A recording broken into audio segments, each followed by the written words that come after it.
I am your plug. And we are back. That's right, back again for another episode of the Hoop Plug. Yes, sir. And as always, rocking with you, it's your main man, Faraz, in the building. And I got with me, as always, my brother, my partner in crime, Cole to the CEO, Stir Fry Ty. Tyler, how you feeling today, man? Oh, I'm feeling good, bro. Jam-packed show as always. We're talking LeBron. No, bro. We're talking Jordan, reportedly close to selling his stake in the Hornets. Lonzo Ball, only out forever. Warriors struggles, the fake rivalry with the Grizzlies, and more. Keep it locked. It's the plug. Before we get into that, how you doing, my brother, my dog, my co-host, my rider, Faraz? Yes, sir. Appreciate that, my dog. I'm good, man. You know what I'm saying? Always excited to get on wax. You know what I'm saying? We just dropped another exclusive for y'all. Y'all about to be hearing that in the upcoming days. If you didn't already. And outside of that, man, we got the back-to-back hoop plug. I'm feeling good, man. You already know, just covering the latest and greatest in the league. As of right now, we're going to talk about the greatest in the league. You know what I'm saying? The greatest of all time. None other than Michael Jordan. You know what I mean? And this time, we're not talking about the GOAT debate. We're not talking about, his insane play on the court. We're not talking about his athletic ability. We're not talking about his airness for what he did on the basketball floor. We're talking about an aspect of Michael Jordan that deserves a lot more criticism and a lot less praise. We're talking about his time as owner of the Charlotte Hornets, formerly Bobcats. Gotta put that in there. I think it's safe to say the skills from the court have not translated to the front office. Because, bro, 13-year run as the owner of the Charlotte Hornets. And I think Mike looking around like, I see LaMelo with them ball brother ankles. I see Miles Bridges can't even get on the court. And these games are starting to get unwatchable. We saw the memes that came from his last appearance at the Hornets arena. I think that was just a microcosm of the feelings he had. I think he left the arena that day, went straight to his beautiful home and got on the phone and said, who wants it? Because I want out. This needs to come to an end. He has been good for the NBA in terms of getting a former player, a face of the league, to run the things, to be part of the front office meetings, to be part of the board of governors. But it hasn't gone well for the Charlotte fan base because, man, it seems like there's been a lot more bad than good in the era of Michael Jordan, the owner. Yeah, I'm right there with you. And I mean, the first thing that comes to mind with another franchise that tried to involve one of the former greats of the game in their front office, Magic Johnson and the Los Angeles Lakers. That's one of the few times you can refer to Magic as tragic Johnson. I mean, his time in the front office with the Lakers in every angle, whether it was as a head coach, as a general manager, head of basketball operations, it just never seemed to work out. And, I think it's interesting, right, how some of the stars in the game are really unable to kind of translate that into a career outside of playing. You have the Jerry West and stars like that. But more times than none, the guys that you see as coaches, the guys that you see as general managers and front office guys are guys who really were on the back end of rotations. I mean, the 9th through the 12th man. I mean, you look at the current general manager of the Phoenix Suns, former three-point shooter for the Miami Heat, James Jones, I mean, doing wonders. I mean, he's having a blast.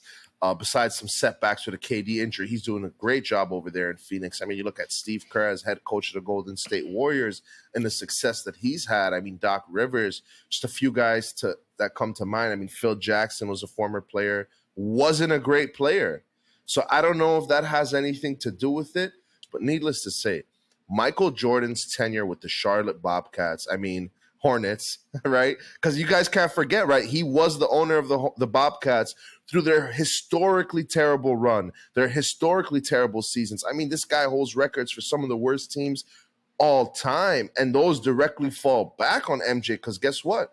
He was the one pulling the strings, So I say all that to say this. I mean, it hasn't been a great time for Michael Jordan in Charlotte, and it shows. There's a lot of peaks. Some very low down valleys, a lot more low down valleys than peaks, but it's not great. Yeah. And I try to look at it. All right, like, what can we point to that really went wrong in this run? And in the beginning, that first half, when they were the Bobcats, it was more of a hands-on approach. In the back end, it feels like Michael has kept his distance, tried to let the franchise run on its own, which you can do as an owner, less so as a GM.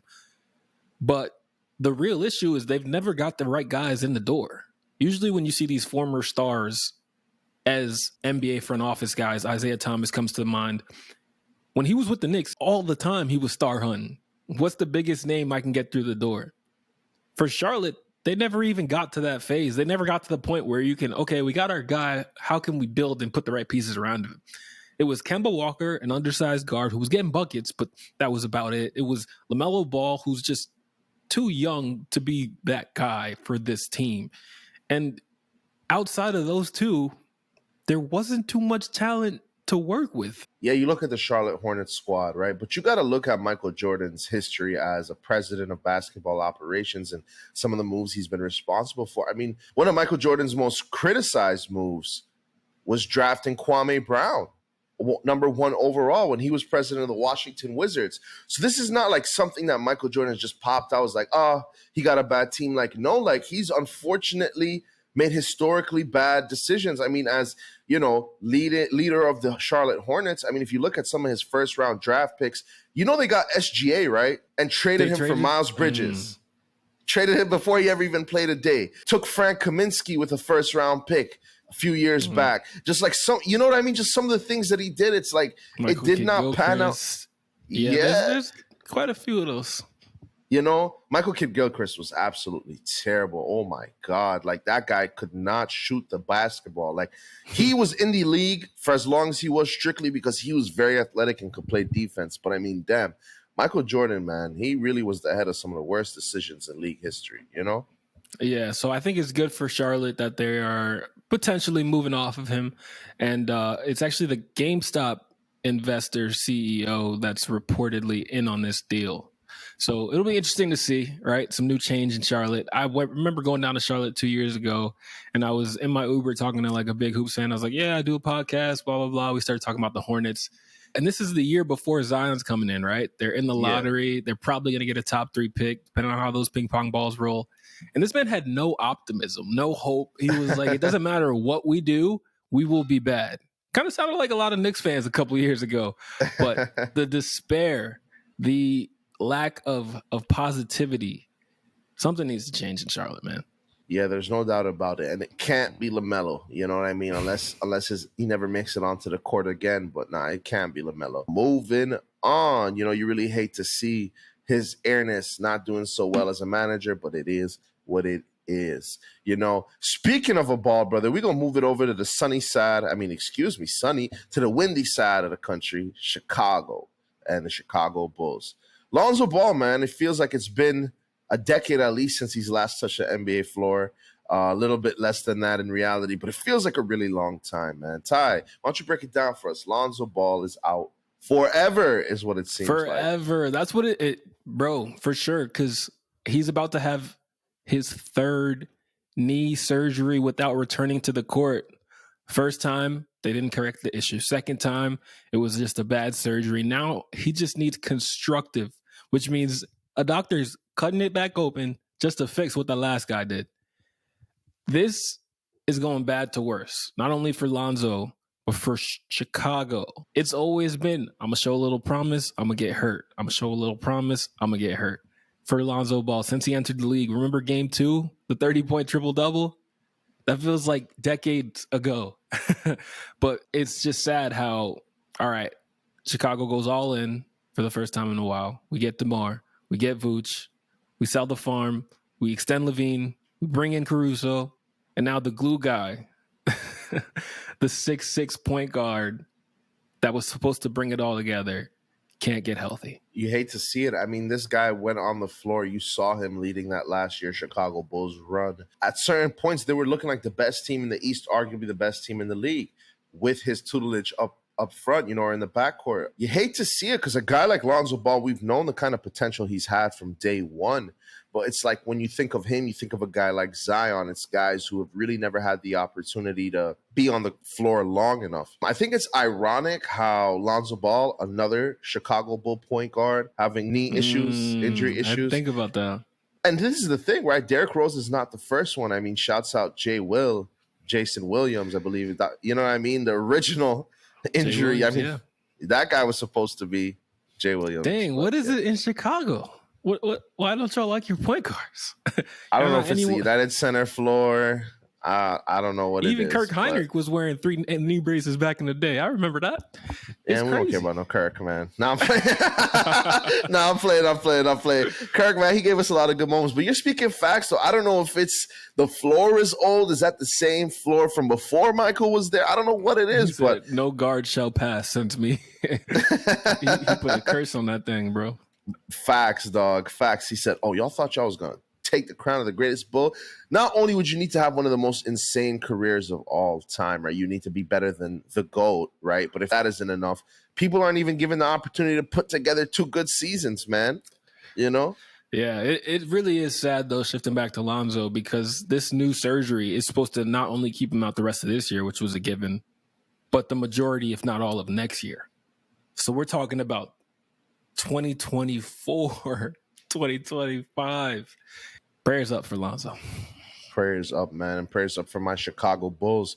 Speaking of prayers up, man, Friday night in Chicago, Anthony Edwards looking like he's the next person to get bit by that Michael Jordan injury bug in Chicago. It was an ankle injury, a sprained ankle, you know what I mean? But the next time we saw Edwards, he was in a boot. He was injured during the team's, some would say thrilling, I wouldn't, but 139, 131. Double overtime loss to the Chicago Bulls. The reason I say it wasn't thrilling, although it went to 2 OTs, is the pain at the end for one Chicago Bull fan residing in the U.S. Virgin Islands, man. But nonetheless, outside of all of that, in all seriousness, man, you hate to see any guys go down, anybody get injured, especially a guy with the potential like an Anthony Edwards.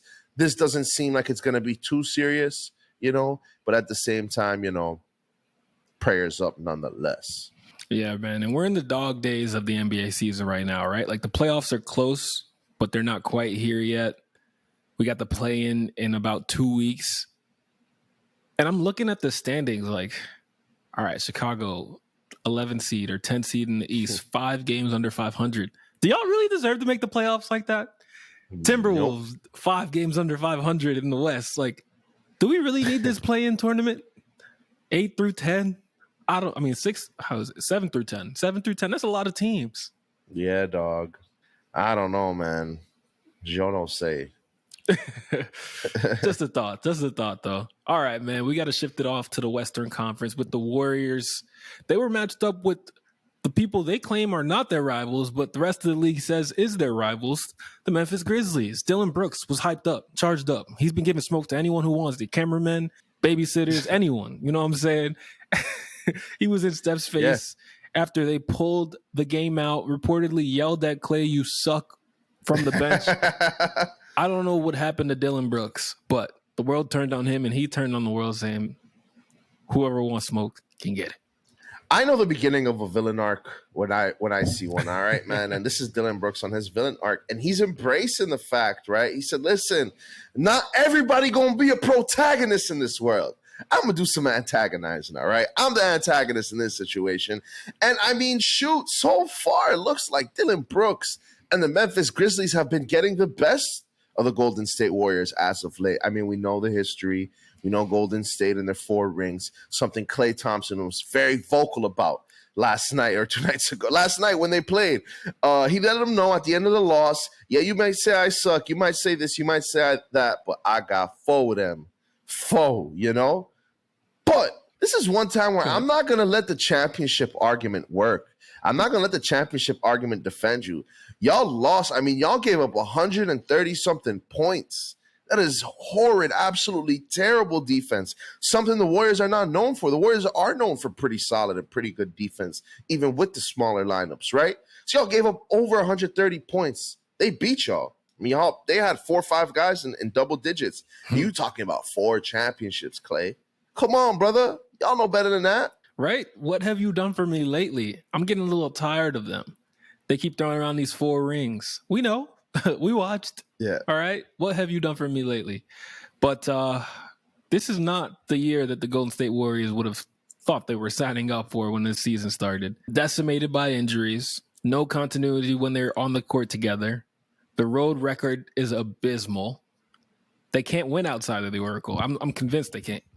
So how would anyone, even though we know what they did last year, how would you expect them to win 4 road series and make it back to the finals. Whenever you give up 7 guys and let them score double-digit points with 2 of those guys in the 20 and 30 range respectively, I mean, that's a problem.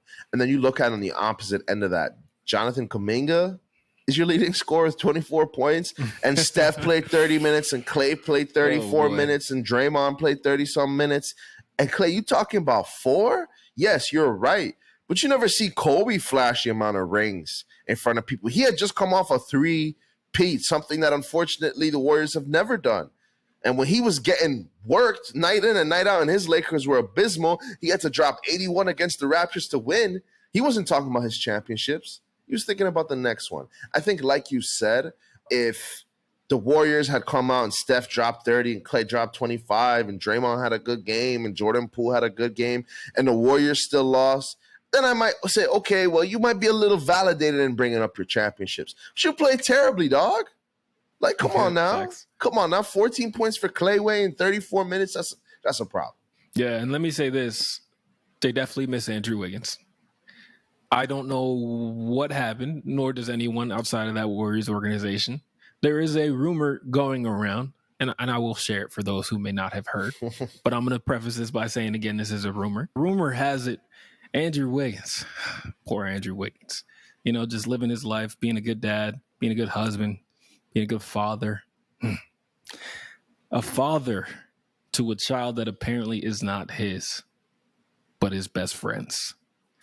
Yes, y'all heard me right. The rumor is that Andrew Wiggins' wife cheated on him with his best friend, and the daughter he has been raising for the past year and a half is not his. Now, we can't prove these rumors to be fact. We probably won't know for a while, but there have been some investigators looking at the Instagram of one Andrew Wiggins, and some saying take that baby to Maury. He won't come back a happy camper because it's not looking anything like Mr. Wiggins himself. Oh, no. All right. Yeah. Oh, no. Not looking good. Yep. Nah, man. Honestly, brother, I don't even really want to touch on that. I mean, like you said, those are the rumors. And although, honestly, I think we all know, man, there's always some truth to a rumor. That's the reason why it's out. Sometimes there's literally a grain of rice of truth.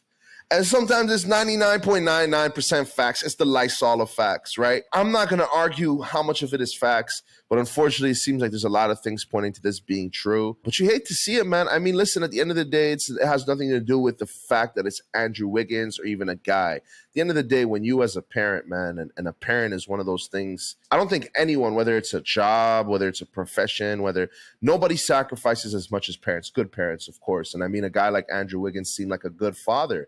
And it's the same thing. Like, you don't want to ever see a good mother sacrifice the things she sacrificed and have to go through. So I say all that to say this. I mean, something like this is just heartbreaking. It's cold. It's a wicked world we live in.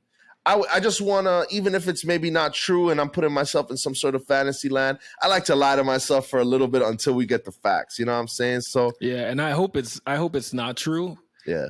But just zooming out and looking at it like, all right, he's already missed a month and there's reports that he will miss the rest of the season. Yep. So even if it's not that, it has to be something insanely bad, something devastating. And hopefully he comes through this a better man and unharmed in the process. Yeah, bro. Facts. But with that being said, it doesn't look good. So we'll keep it pushing. But big shouts out, prayers up. You know what I'm saying? Hopefully everything works out. Facts. All right, y'all. Every March, y'all figure out your brackets, you know what I'm saying? Enter into those pools with your friends, your coworkers, your family. And every year you lose.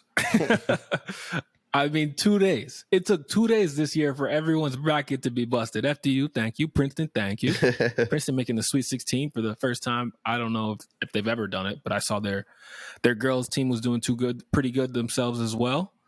That's props up. Jersey's finest. We're still doing the damn thing. Yes, sir. This has been business as usual for what it seems the last few years for these lower seeded teams. I mean, before 2021, I think it had been one time in the last decade that a team seeded 15th or lower was able to upset any squads. Now you've seen it since 2021. You've seen it every year. Saw it in 2021. You saw it last year with St. Pete's in New Jersey. Saw it this year with Princeton. You saw it this year with FDU. I mean, man, I think it's speaking to the level of the game in general. Guys, the sport is growing. Guys, social media, the age of technology, the age of information is among us, guys, because it's not like before in the 70s where if you didn't go to this elite training camp or this elite coach or whatever it was, same thing with the 80s, 90s, you weren't getting exposed to a certain level, right? That information is public knowledge now. You see it with basketball and you see it in the Olympics and some of the international competitions where teams that couldn't even be on the same floor with teams like Team USA are now giving them a run for their money, or at least they have. You see it in the Redeem Team documentary. You see it in the FIFA World Cup. Teams upsetting powerhouses, teams, little teams that you would never expect them to do much. So I think this is speaking to where we are in the world in general. The world is smaller. Information is more abundant. Yeah, you got the negative to social media. You got the negative to the internet. You got all of that. But there is still the positive. And when you use it in the right way, which it seems like a lot of these sports heads, hoops heads to be specific are, you're going to get a lot of competition. It don't matter whether you rank 16 or whether you rank first, which we've seen. Anybody could get buckets on any given night. Well said. Well said. The little engine that could. We'd love to see it in America and in sports world in general. So, yeah, I think we're seeing a lot more of that. The three-point shot has obviously helped, as we've touched on before. So it's good to see. March Madness was already crazy, not like it needed to be crazier at all, but it is now. So I don't know. I'm going to definitely be tuned in for this Sweet 16. I got no dog in the fight because Ryder ain't make it and they never will. But big shouts out to all the college athletes trying to fulfill their dreams of winning an NCAA title. Big facts. With that being said, that's going to do it. As always, another episode of Hoop Plug in the books. Thank you, guys. Don't forget to hit that like. Don't forget to hit that subscribe. We really appreciate y'all. We really love putting out this content for you guys, and any support would help us and make it easier for us to continue to putting out this content. So appreciate y'all, and as always, put some flavor in your ear.